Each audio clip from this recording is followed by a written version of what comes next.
Morals and morality. After faith, the second important requirement of religion is purification of morals. This means that a person should cleanse his attitude both towards his Creator and towards his fellow human beings. This is what is termed as a righteous deed. All the Sharia is its corollary. With the change and evolution in societies and civilizations, the Sharia has indeed changed.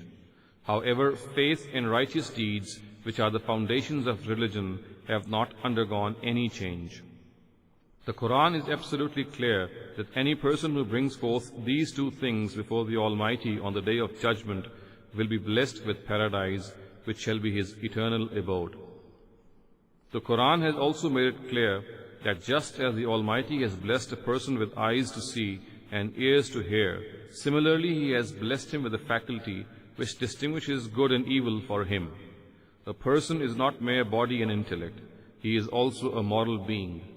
This means that the ability to distinguish good from evil and the appreciation that good is good and evil is evil is innately found in him.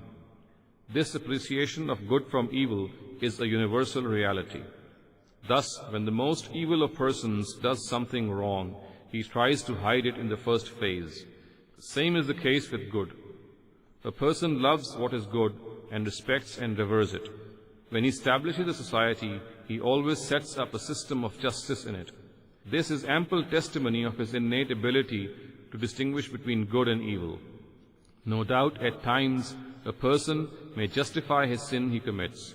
However, at the very time he invents excuses for this justification, he very well knows that he is inventing these excuses against his nature.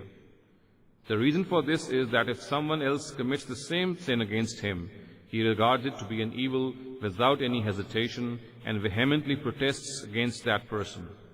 However, in the interpretation of this innate ability to distinguish between good and evil, there could have been differences because of different circumstances and periods of time, and because of a variation in perception between people themselves.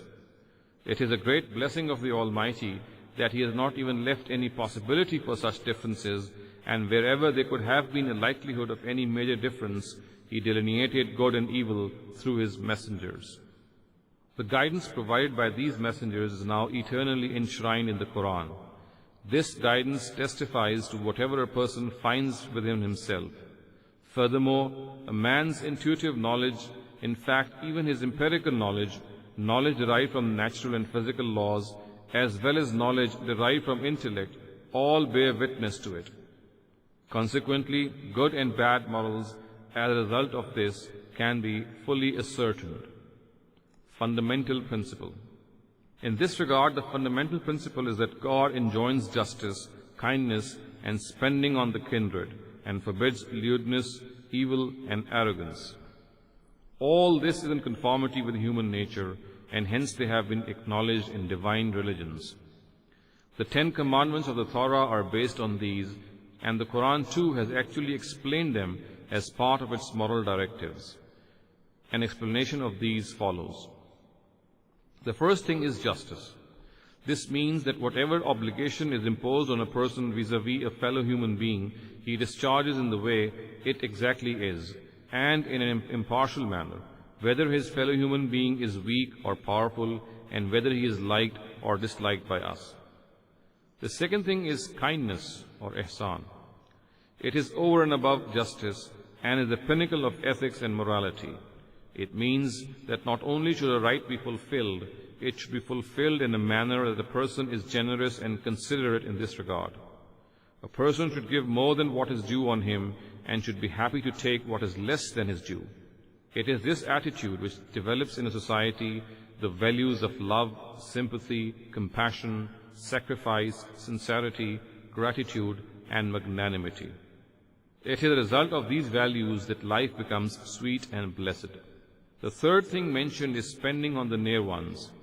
It is one of the most important corollaries of kindness and determines one of its specific forms. It means that the near ones are not merely worthy of justice and kindness from a person, they also deserve to be thought of as having a share in one's wealth. They should never be abandoned in case of need and deprivation, and like a person's own family, their needs should also, as far as possible, be generously fulfilled. In contrast, three things also are prohibited. The first of these is lewdness. It connotes fornication, homosexuality, and similar acts of lewdness. The second thing is evil. It refers to sins which mankind has generally recognized as sins, has always called them sins, and so obvious is the evil in them that no argument is needed to prove it. In every good tradition of religion and culture, they are regarded as bad. At one instance, the Quran, by using the word munkar, and at another instance, by using the word ithm for them, has declared that they connote acts which are instrumental in usurping the rights of others. The third thing is arrogance and rebelliousness. It means that a person takes undue advantage of his power and influence, exceeds his limits, and tries to usurp the rights of others, whether they are of his creator or of his fellow human beings. Good and bad morals. The Quran has explained the brevity found in the basic principles stated above in a manner that what is morally sound and what is morally unsound is clearly ascertained. The section of verses in which they are mentioned begins with the prohibition of polytheism and also ends on its emphatic forbiddance. Such a style is adopted in the Quran to highlight the importance of something. Here the objective is to delineate the fact that it is the belief in monotheism which is like a boundary wall that encircles the directives of religion mentioned in these verses. If this boundary wall is damaged, everything that lies within it is exposed to danger. No doubt, this is the supreme status of monotheism which these verses mention. It is the greatest and most fundamental requisite of justice which the Quran directs its followers to dispense. For this very reason, polytheism is a great wrong, zulmun azim. The Quran has clearly stated the result of this great wrong. It is an unforgivable sin in the eyes of God, in retribution of which people shall be humiliated and thrown into hell. What is polytheism? Associating other gods with God Almighty is termed as polytheism or shirk in the terminology of the Quran. It means A. to regard someone to have the same genre as that of God, or to regard God to have the same genre as someone, or B. to regard someone to have a role in creation or in running the affairs of the creatures, and in this manner make someone God's pair to some extent or another. Examples of the first type of polytheism are the beliefs of Christians and polytheists of Arabia about Jesus ﷺ and Maryam ﷺ, and about the angels respectively. The belief of Wahdatul Wujud of the mystics is another example of this. Examples of the second type are the beliefs regarding Brahma, Vishnu, and Shiva in Hinduism, and the beliefs regarding Ghaus, Qutb, Abdal, Data, and Gharib Nawaz amongst Muslims. Belief in evil spirits and stars and in the powers of Satan also belong to this category of polytheism. The details of other directives which are mentioned in this regard are as follows. 1. Worshipping God. The first directive is that since there is no God except God, only He should be worshipped. The essence of this worship or ibadah is humility and civility, as has been indicated earlier. The foremost manifestation of this essence is serving the Almighty. Since a person also has a practical existence in this world, this servitude relates to this practical existence as well, and in this manner becomes inclusive of obedience. The manifestations in the first case are glorifying Him and singing His praises, praying to Him and supplicating before Him, kneeling and prostrating before Him, making vows to please Him, offering animal sacrifice, and doing itikaf.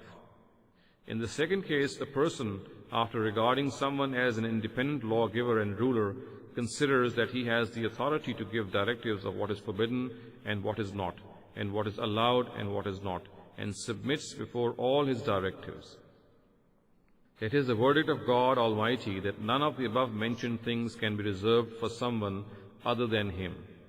Thus, if a person glorifies someone and sings his praises, or prays and supplicates before someone, kneels and prostrates before him, or presents vows before him, or offers animal sacrifice to him, or does itikaf for him, or regards him to have the authority of prohibiting or allowing things, then this would mean that he has refused to accept this verdict of God. 2. Treating parents with kindness. The second directive is that parents should be treated with kindness. The directive is present in all divine scriptures. There is no doubt in the fact that among human beings a person's foremost obligation is towards his parents. Thus, after worshipping God, Muslims have been directed to fulfill it the foremost. The reason for this is that it is the parents who bring a person into existence, and it is they who nourish and look after him. The Almighty has counseled man to be thankful to both his parents the foremost after God. This gratitude is not to be expressed merely through the tongue. There are some essential requisites of this gratitude which the Quran has related.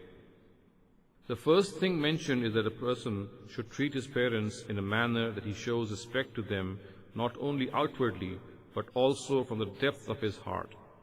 He should not show any aversion to them in his heart, and also not say something before them which is against manners. In fact, he should treat them with love, affection, and decency, and in a manner that reflects his obedience to them. He should obey them, and in the frailty of old age, comfort them and be a means of reassurance to them. The second thing mentioned in this verse is that a person should always show obedience and compliance to his parents, and this obedience should arise from his love and affection for them. Just as parents hide and protect their children the way birds do through their wings, in a similar manner, children too should hide and protect their elderly parents in their wings of love and obedience. The reason is that if ever children can repay their parents for their care, it is through this attitude. Without this attitude, the right of the parents can in no way be fulfilled. The third thing that is mentioned besides the above behavior is that a person should keep praying for his parents, that the way his parents raised him with affection and care, the Almighty should also shower His blessings on them in this old age. This prayer is a right of the parents on their children, and it is also a reminder for a person to fulfill this right imposed on him. This prayer is also the motive for the feelings of love which the Almighty has demanded from the children in treating their parents with kindness. In relationships which develop with other people besides the parents, a person should have the same attitude in proportion to their closeness to him. Thus the Almighty has also counseled a person to treat his relatives, the orphan and the destitute, his neighbors, the traveler, and his subordinates with kindness.